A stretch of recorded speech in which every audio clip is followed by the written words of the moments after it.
For the reasons previously mentioned, you cannot gauge a mouse's intelligence in a vacuum, so you impose limitations and provide incentives in order to gather the information you need. In order to increase the effectiveness of your test, you increase the number of limits. In the engineering world, it is not the limits we increase, but the goals. But since reality determines the limits we face with respect to our goals, we generally do see an increase in limits as we increasingly shoot for the stars. We have never been able to break the laws of the universe. What we do instead is work around them in order to achieve our ends, and each new puzzle requires a new innovative change in our thinking, an alteration of course and direction in our thought process. With each scientific discovery and mistake, we acquire a greater understanding of the obstacles before us so that we can devise the shortest route to our next destination. Our collective intelligence is therefore evidenced by our ability to demonstrate our useful knowledge of our situation by overcoming past engineering conundrums and efficiently dealing with future ones that have similar characteristics to the ones we've encountered before. But complex problems often require complex solutions, and thus people often mistake mere complexity for design. That does not mean, however, that we have ever deviated from using simplicity in design as a measure of one's intelligence. Anyone in the technical industry can tell you that an engineer can create a complex solution to a complicated problem, but a good engineer will create a simple solution to a complicated problem. The only time a complex design is used over a simple one is when function, reliability, cost, or another mitigating factor must be taken into account. This preference for simplistic efficiency is known in science as the principle of parsimony. It is used because it makes the most sense, and it is recounted to remind scientists and engineers to maintain their focus. This preference for ease and simplicity is not a matter of laziness. It wasn't out of laziness that we decided to develop the space program. Nevertheless, as we have progressed in our knowledge of the difficulties of space travel, we have continually streamlined our processes and refined our techniques. What once seemed impossible is now so mundane that only space enthusiasts even pay attention anymore. How many launches are there in a day? A dozen? You're the only one who watches every one of them.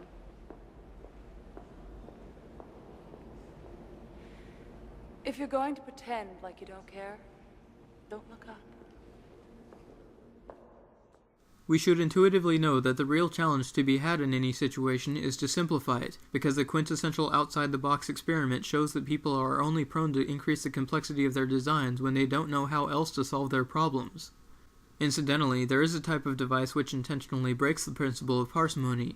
It is called a Rube Goldberg machine, and it can serve many different functions because its goals are not the same as that of general science or engineering. If you want a glass of water, you take a glass and you fill it with water. If you make a Rube Goldberg machine to fill your glass for you, you might be doing so for any number of reasons, ranging from proof of academic accomplishment to personal amusement to having something to do while you contemplate what it's like not to have a girlfriend. But the obstacle-goal relationship remains intact because the full glass of water was not the primary goal. But again, the fundamental problem here is that complexity and function are not what determines intelligence. Intelligence is determined by the relative ease and simplicity of achievement that comes with the ultimate understanding of that which prevents something from otherwise being easy or simple. Or to put it more clearly, the goal of intelligence is simplicity, not complexity. It is by absolutely no accident that the masters of any given craft make their work look easy, because that is precisely and exactly the whole point of employing gained knowledge and experience in the first place. Utilizing information in an intelligent manner towards a goal makes the goal easier and simpler to achieve by construct of the language we use to define intelligent behavior. In fact, even the act of analyzing something is supposed to be highly discriminatory in order to remove extraneous information for ease of understanding. Dr. Roger Shepard argues that one of the basic functions of intelligence is the ability to classify, because classification is a necessary biological function, whether it is to find edible food or escape hazardous environmental conditions. He breaks down survival-based categorization into three categories, each of which addresses an appearance perception problem which requires intelligence in order to overcome the obstacle. The obvious result here is that an analysis need only be as complex as the thing being analyzed, and anything beyond that is deemed over-analysis. That is generally a bad thing because it breeds ambiguity and indecisiveness that gets in the way of practical progress. Inadvertent over-analysis is not a failure of excessive intellect, but rather a failure of not having enough intellect to attain an understanding of the situation at hand. The only reason you would intentionally overanalyze a situation is when someone else doesn't get it. In this case, you explain to them all the options, and you address each one until they understand the full nature of the dilemma they face so that they can find their own way out. That's all clinical therapy really is. People who have troubled, dysfunctional lives usually have traumatic childhoods. The root causes of their problems are often simple in nature. The complexity comes from the myriad coping mechanisms that mask the underlying issues that haven't been dealt with. The role of the psychologist, when it comes down to it, is really just to point out the obvious at a time in which the patient is most vulnerable and receptive to external input. Oh my God, I've never thought about it like that. Oh my God, I've never thought about it like that. That's brilliant. Every time I act out. Every time. Oh, brilliant. Put him through it again. Oh my God. It's as simple as that, isn't it? It is always said that there is a great irony to be found in the fact that the most arrogant people of this world are often the least qualified. But if you're a subscriber to this position, I think you should re-examine the situation. Simple minds do often tend to oversimplify their problems, and, for the reason that their solutions are simpler, they believe that they are smarter than the people they disagree with. But the problem in these cases is not that the stupid person is attempting to simplify the situation, but rather that they don't have all the facts, they don't grasp the intent of the discussion, or they disregard the meaningful rules that people intentionally seek to uphold. For instance, the abortion issue is not an inherently complicated one in terms of its base components. Were we to only focus on silencing the debate, all we'd have to do is imprison anyone who disagreed with the majority. But instead, we allow the situation to become complex because we value the ability to achieve reasonable compromises wherein everyone's human rights are ensured, and anyone who doesn't value that is what we call an asshole. But really ask yourself, what is a teenager but a person who doesn't yet have an appreciation for all of the limits and obstacles we face as adults, and whose solutions are ingeniously simple to the best of their knowledge? In turn, we often congratulate ourselves for our own intellect in arriving at a simple conclusion that teenagers are idiots, and thus we have a tendency to dismiss a teenager's antics by merely accusing them of hubris. But their arrogance is not a character flaw.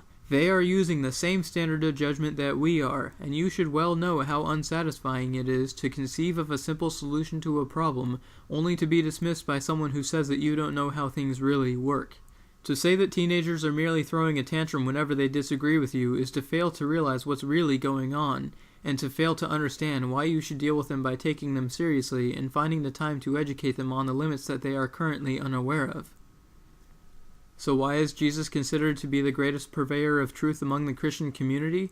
Because he uses simple parables to convey an understanding of the complicated nature of man, and thus Christians believe he efficiently sets forth valuable guidelines for healthy living.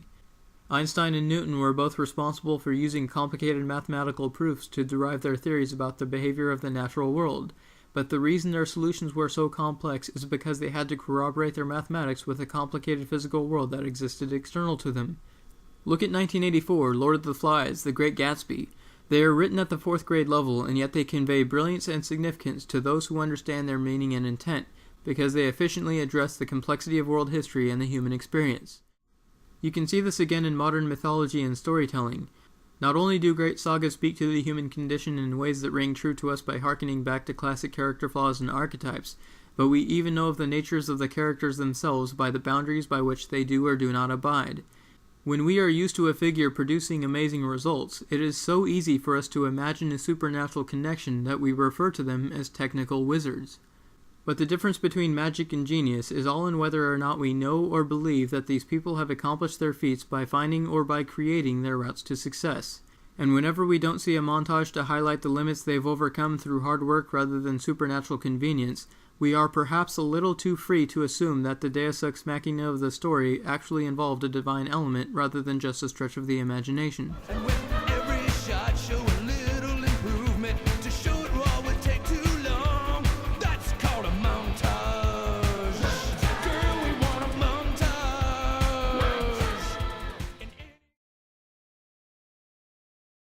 Mr. Fox, when your condition worsened after the first day? I analyzed your blood, isolating the receptor compounds and the protein-based catalyst. I mean, I understand any of that. Not at all. I just wanted you to know how hard it was.